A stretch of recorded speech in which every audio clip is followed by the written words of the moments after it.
a través de otros métodos, pero José Luis Vidal, muy buenas tardes, el equipo de Más Vale Tarde. ¿Qué ha pasado con esa página? La versión oficial del Ministerio de Empleo y de Seguridad Social ha sido que en el momento en que era abierto, que ha sido en torno a las 3 de la tarde, ha habido cerca de 200.000 visitas para tratar de calcularlo, y eso ha generado algunos de los problemas que ha habido durante toda la tarde de hoy. La última vez que lo hemos comprobado, hace cosa de 5 minutos, seguía con algún problema, pero desde el propio Ministerio dicen que a más tardar mañana ya podremos calcularlo. Ya lo solucionamos. Ha habido algunos privilegiados que hemos tenido la oportunidad por lo menos de bucear un poquito. Claro.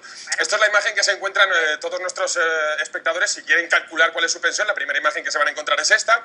Hay que decir que tiene una pequeña complicación, de todas formas, Adela, y es que o tienen ustedes activado el DNI electrónico o para poder hacerlo habrá que personarse en cualquiera de las oficinas de la Seguridad Social para que lo puedan activar. A partir de ahí... ¿Tiene que dar una clave allí? Exacto, o por lo menos el DNI electrónico, y te facilitan, con el DNI electrónico te pueden facilitar la clave para que lo puedas hacer. Es un pequeño embrollo más, pero bueno, no deja de ser una buena alternativa para saber, en el momento en que entras, lo que te viene a poner es para tu jubilación ordinaria, cuánto llevas trabajado, cuánto es tu vida laboral, y la noticia que no suele gustar tanto es cuánto te queda por trabajar. ¿Cuánto nos queda? Para que tengas la jubilación. En el capítulo de cuánto nos queda, lo que hemos hecho ha sido un pequeño resumen sobre las 5 claves por las cuales, Adela, las pensiones, nos guste o no... ¿Qué va a pasar con estas pensiones? Van a la baja. Nos sentimos en el alma. Irremediablemente. Irremediablemente no, pero desde luego a priori van a ir a la baja. Por 5 motivos claros que han llegado con, sobre todo, la última reforma del año 2013 de las pensiones. ¿Cuáles son esos 5 motivos? Bueno, el primero de ellos es obvio, ya lo conoce todo el mundo, pasamos de 65 a 67 años. Esto no implica directamente que vayamos a cobrar menos pensión, pero si trabajamos más años, son menos años que podemos tener la pensión disponible. Es uno de los principales motivos de los 5 que hay.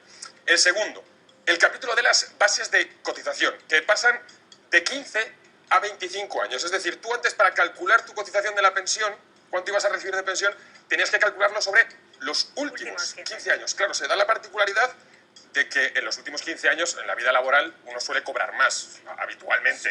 Suele. Se supone.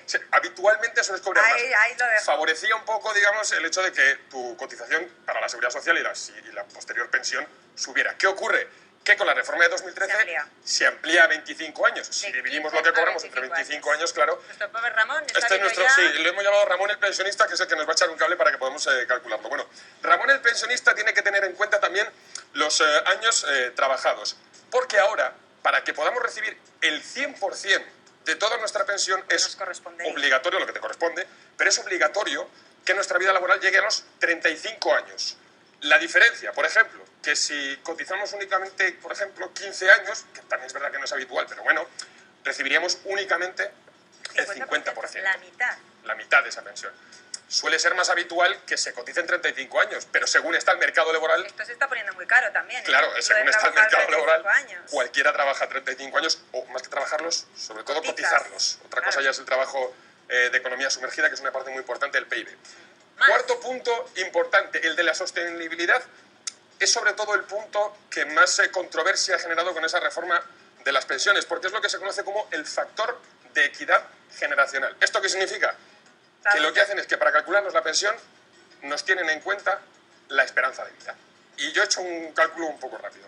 En el año 2040, 2045 más o menos, que sería cuando previsiblemente una persona como yo de 30 años se jubilaría, yo obtendré un 20% menos de pensión que la persona con los mismos años cotizados y trabajando lo mismo que se jubilara hoy. ¿Y cuánto se revalorizan las pensiones? Esa era la otra pata. Antes se revalorizaban en función del IPC, del índice de precios al consumo o de la inflación. Ahora el mínimo anual siempre va a ser el 0,25% y se liga a la inflación, pero solamente a partir del rango máximo. Y para llegar al rango máximo, encima tenemos que tener en cuenta la cuenta de ingresos y gastos que pueda tener la Seguridad Social. Eso es hacerlo mucho más complejo, como para que al final lo que ha ocurrido en los últimos 3 años, 2 años concretamente, es que se ha revalorizado, pero el mínimo, 0,25%. Claro. Con estos mimbres, ¿qué es lo que hicieron, por ejemplo, nuestros compañeros de la Sexta Columna?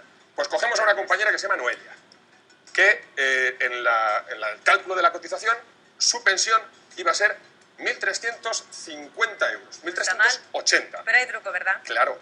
Y si tenemos en cuenta el IPC, miren en cuánto se queda. Este dato, con el 2% de inflación, lo tienes que trasladar al 2043. Hacemos el cálculo. ¿A cuánto equivaldrían hoy, descontando el IPC, esos 1.384 euros de 2043? La cifra no llegaría ni a 600 euros. Esa sería la pensión de Noelia. Si realmente al final lo que se queda es en una pensión de jubilación de unos 500, 600 euros más o menos al cambio a lo que estaría el dinero, el precio del dinero actual, pues es que eso da para pagar gastos y poco más. Se te queda en nada, decía Noelia, pero... Escasos 500 euros era. Otra de las grandes preguntas, ¿esto se mantiene o no? ¿Es sostenible este sistema o no? Según estamos hoy día, lo siento, pero las respuestas no. Adela, y para eso te lo explico muy brevemente con 4 muñequitos aquí. Lo que vamos a explicar es básicamente el ratio cotizantes contra pensionistas.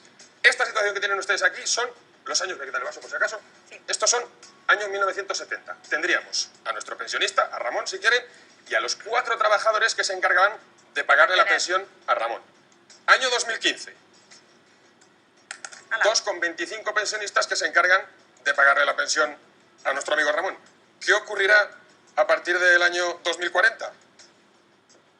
Que si el ratio de cotizantes es un solo trabajador para pagar una pensión, imagínate si el sistema es sostenible. Eso significaría que un trabajador como nosotros tendría que hacerse cargo de una pensión. Si una pensión son 900 euros, imagínate las cotizaciones sociales que tienes que tener para poder pagar una pensión.